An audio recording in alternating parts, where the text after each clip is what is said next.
আল্লাহ তাআলা কোরআনে বদর যুদ্ধের বিজয়কে যেভাবে বর্ণনা করেছেন তা জাগতিক অর্জনের চেয়ে ভিন্ন। পার্থিব ক্ষতি বা প্রিয়জনকে হারানো মানেই পরাজয় নয়, বরং আল্লাহর পথে অবিচল থাকাই প্রকৃত বিজয়। নবী সাল্লাল্লাহু আলাইহি ওয়াসাল্লাম তার জীবনে মা, বাবা, স্ত্রী এবং সন্তানদের হারানোর মতো চরম কষ্ট সহ্য করেছেন।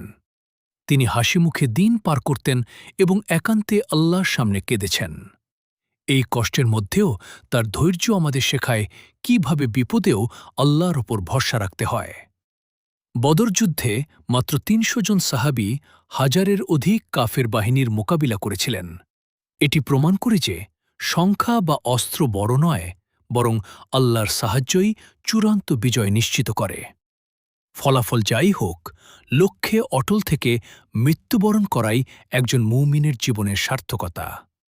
আপাত দৃষ্টিতে যা পরাজয় মনে হয় তাই আল্লাহর পরিকল্পনায় বিজয় হতে পারে। আমাদের কাজ হল আল্লাহর ওপর অবিচল আস্থা রাখা।